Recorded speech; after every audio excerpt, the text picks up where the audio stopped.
बुलेटिनच्या सुरुवातीला आजची सगळ्यात मोठी बातमी आहे। उमेदवारी अर्ज मागे घेण्याचा आज शेवटचा दिवस आहे। पक्षाच्या वरिष्ठ नेत्यांकडून बंडखोर नेत्यांची मन वळवण्याचा प्रयत्न सुरूच आहे। दरम्यान अर्ज मागे घेण्यासाठी अवघे काही तास शिल्लक असताना बंडखोरी शमवण्यात यश येणार का ते पाहणं महत्त्वाचं ठरेल। तर बंडखोर नेते माघार घेणार का याकडे राज्याचं लक्ष लागलेलं आहे, कारण बंडखोरांमुळे उमेदवारांची संख्या वाढल्याचं दिसते आणि त्याच पक्षातील त्याच युती आघाडीमधील नेते हे आपल्याच नेत्याच्या विरोधामध्ये आपल्या अधिकृत जो उमेदवार आहे त्याच्या विरोधामध्ये उतरलेले आहेत। त्याच्यामुळे उमेदवारांची संख्या वाढलेली आहे, कॉम्पिटिशन वाढल्याचं पाहायला मिळते आणि अशामध्ये आता जे बंडखोर आहे ते आपला उमेदवारी अर्ज मागे घेणार का ते बघावं लागेल, कारण आज आहे शेवटचा दिवस। आज ज्यांनी आपला उमेदवारी मागे घेतली त्यांनी घेतली, त्याच्यानंतर ते उमेदवार निवडणुकीच्या रिंगणात असतील आणि त्याच्यामुळे आता बंडखोर नेत्यांची ही बंडखोरी शमवण्याचं आव्हान त्या पक्षाच्या ज्येष्ठ नेत्यांसमोर असणार आहे। आज संध्याकाळपर्यंत नेमकं काय होणार याकडे राज्याचं लक्ष लागलंय। दरम्यान महायुती आणि मवियामधील बंडखोर उमेदवारांची नावं बघूयात ग्राफिक्सच्या माध्यमातून। महायुतीमधील भाजप समोर सगळ्यात जास्त बंडखोर नेते होते, त्याच्यामध्ये विक्रमगडमधून शिवसेनेचे प्रकाश निकम आहेत, राष्ट्रवादीचे चिंचवडमधून नाना काटे आहेत, सांगलीमधून भाजपचे शिवाजी उर्फ पप्पू डोंगरे, तर जातमधून भाजपचे तमनगौंडा रवी पाटील हे आहेत आणि शिराळामधून भाजपचे बंडखोर सम्राट महाडिक हे निवडणुकीच्या रिंगणामध्ये उतरलेले आहेत। याशिवाय दौंडमधून वीरधवल जगदाळे राष्ट्रवादीचे हे निवडणुकीच्या रिंगणात उतरले, तर सोलापूर शहर उत्तरमध्ये सुद्धा आहेत आणि याशिवाय सावंतवाडीमधून भाजपचे विशाल परब, अलिबागमधून भाजपचे दिलीप भोईर, तर खानापूर आटपाडीमधून भाजपचे ब्रह्मानाथ पडळकर, पिंपरीमधून भाजपचे बाळासाहेब ओव्हाळ, पिंपरीमधून आरपीआयचे चंद्रकांता सोनकांबळे याही निवडणुकीच्या रिंगणात आहेत, माढामधून रणजित सिंग शिंदे राष्ट्रवादीचे, शिरूरमधून भाजपचे प्रदीप कंद, जुन्नरमधून शिवसेनेचे शरद सोनावणे, भोरमधून भाजपचे किरण दगडे पाटील, तर मावळमधून सुद्धा राष्ट्रवादीचा उमेदवार हा बंडखोरीच्या तयारीत आहे। विक्रमगड आपण माहितीचे हे बंडखोर उमेदवार बघतोय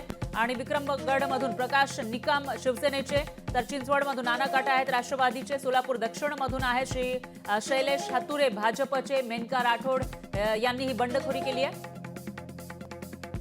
आणि याविषयी अधिक माहितीसाठी आपले प्रतिनिधी अमोल धर्माधिकारी हे पुण्यावरून आपल्या सोबत जोडले गेले आहेत, त्यांच्याकडे आपण जाऊयात। अमोल, काय सांगाल? आज शेवटचा दिवस आहे उमेदवारी अर्ज मागे घेण्याचा। पुण्यामध्ये आपण बघितलं तर काँग्रेसमध्ये जास्तीत जास्त बंडखोरी पाहायला मिळालेली होती, त्या पाठोपाठ भाजप असेल किंवा इतरही जे नेते आहेत त्यांच्यामध्ये नाराजी, इतर जे पक्ष आहेत त्यांच्यामध्ये सुद्धा इच्छुक उमेदवारांची नाराजी दिसून आली होती। त्याच्यामुळे आज नेमकं आता कसं चित्र दिसतंय आणि कोणाकोणाचा बंड शांत होण्याची शक्यता आहे?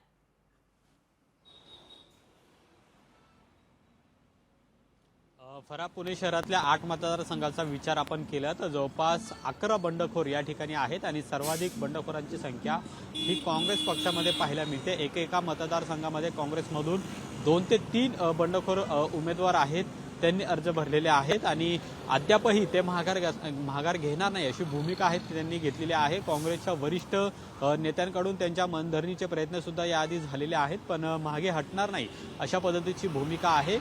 कसब्याचा जर आपण विचार केला तर तिथं काँग्रेसने रवींद्र दंगेकर यांना उमेदवारी दिलेली आहे, पण तिथं काँग्रेसच्याच नेते असलेल्या कमल व्यवहारे यांनी अपक्ष अर्ज भरलेला आहे आणि अजूनही त्या लढणार असल्याच्या भूमिकेवरती ठाम असलेल्या पाहायला मिळतात। तिकडे पर्वतीमध्ये महाविकास आघाडीने म्हणजे शरद पवार यांच्या पक्षाकडून अश्विनी कदम यांना उमेदवारी दिलेली आहे, तरी तिथं सुद्धा काँग्रेसचे बंडखोर आहेत आवा बागुल हे सुद्धा लढण्यावरती ठाम आहेत। तर दुसरीकडे राष्ट्रवादी काँग्रेस शरद पवार यांच्याच पक्षातले असलेले सचिन तावरे यांनी सुद्धा अपक्ष अर्ज भरलेला आहे, ते सुद्धा लढण्यावरती ठाम आहेत।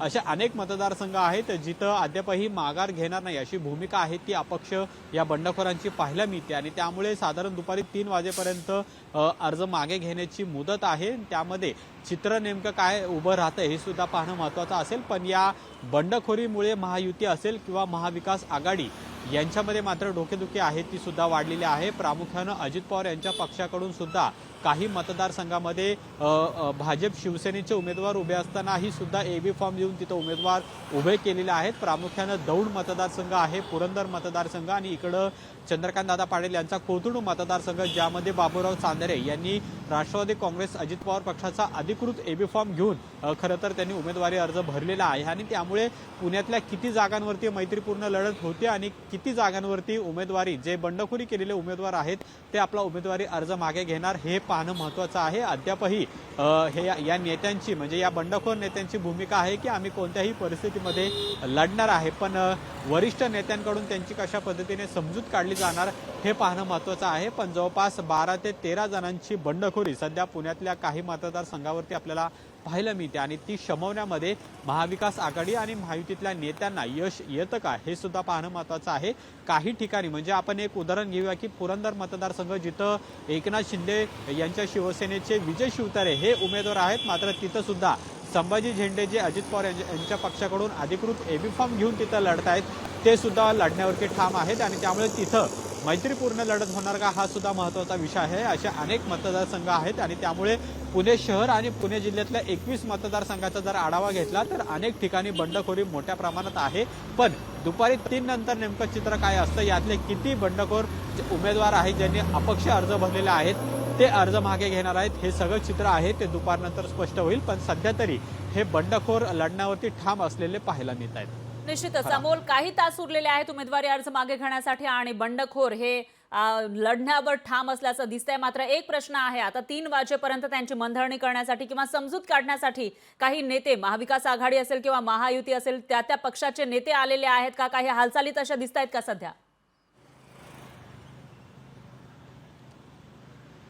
खरं तर याआधीच या हालचाली सुरू झालेल्या होत्या. स्वतः देवेंद्र फडणवीस हे पुण्यामध्ये आलेले होते. अजित पवारांनी सुद्धा पिंपरी चिंचवडमध्ये जाऊन नाना काटे यांनी अपक्ष जो अर्ज पिंपरी चिंचवडमधून भरलेला आहे त्यांची सुद्धा समजूत काढण्याचा प्रयत्न आहे तो सुद्धा केलेला आहे. काँग्रेसच्या वरिष्ठ नेत्यांकडून खरं तर ऑनलाईन म्हणजे गुगल मीटद्वारे त्यांची समजूत काढण्याचा प्रयत्न आहे तो सुद्धा याआधी केलेला आहे, पण त्याच्यामध्ये फारसं यश आहे ते येताना दिसत नाही आणि त्यामुळे हे सगळं चित्र आहे ते दुपारी 3 नंतर स्पष्ट होणार आहे. अद्यापही हे जे बंडखोर उमेदवार आहेत ते मागे हटणार नाही अशी त्यांनी भूमिका घेतलेली आहे, पण ऐनवेळी पक्षाच्या वरिष्ठ नेत्यांचा आदेश आल्यानंतर नेमकी काय भूमिका घेतात हे सुद्धा पाहणं महत्त्वाचं आहे. पण सध्या तरी या दोन्ही महाविकास आघाडी आणि महायुतीच्या वरिष्ठ नेत्यांकडून या संपूर्ण बंडखोरांचे समजूत काढण्याचे प्रयत्न आहेत ते सध्या तरी सुरू असलेलेच पाहायला मिळत आहेत. निश्चितच अमोल, यानंतर आपण जाऊयात नाशिकमध्ये. महेश महाले आपल्यासोबत जोडले गेले आहेत. महेश, काय सांगाल? नाशिकमध्ये सुद्धा आपण बघतोय की मोठ्या प्रमाणामध्ये बंडखोरी दिसून येते आणि आज आहे माघार बार. जे नेते आज माघार घेतील ते माघार घेतील आणि त्याच्यानंतर ते निवडणुकीच्या रिंगणामध्ये उतरतील हे निश्चित आहे.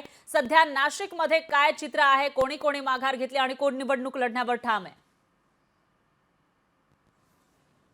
अगदी खरं आहे फारा. खरं तर बघितलं गेलं तर नाशिक जिल्ह्यातील 15 विधानसभा मतदारसंघांमध्ये महायुतीसह महाविकास आघाडीमध्ये बंडखोरांची जी संख्या आहे ती अधिक आहे आणि आता हे बंड शमवण्यासाठी खरं तर मुख्यमंत्री एकनाथ शिंदे, अजित पवार आणि यासह भाजपचे नेते देवेंद्र फडणवीस यांनी मोठ्या प्रमाणात प्रयत्न केले.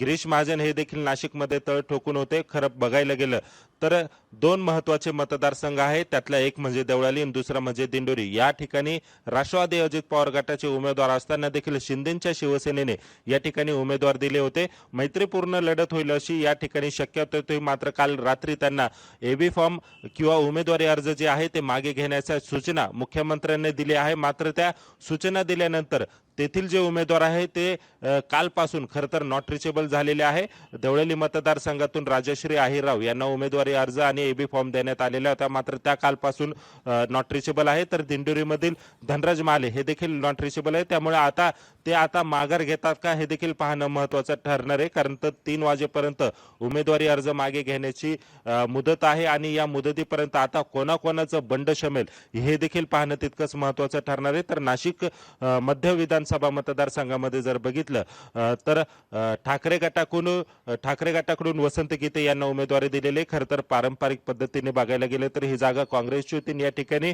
हेमलता पाटील ज्या होत्या काँग्रेसच्या प्रदेश प्रवक्त्या त्या इच्छुक होत्या, मात्र त्यांनी देखील बंडखोरी केलेली आहे. त्यांनी देखील त्या ठिकाणी अर्ज भरलेला आहे. तर महायुतीमधून अजित पवार यांच्या राष्ट्रवादीचे शहराध्यक्ष असले रंजन ठाकरे यांनी देखील उमेदवारी अर्ज भरलेला आहे. आता हे दोघे देखील माघार घेतात का हे देखील पाहणं तितकंच महत्त्वाचं ठरणार आहे.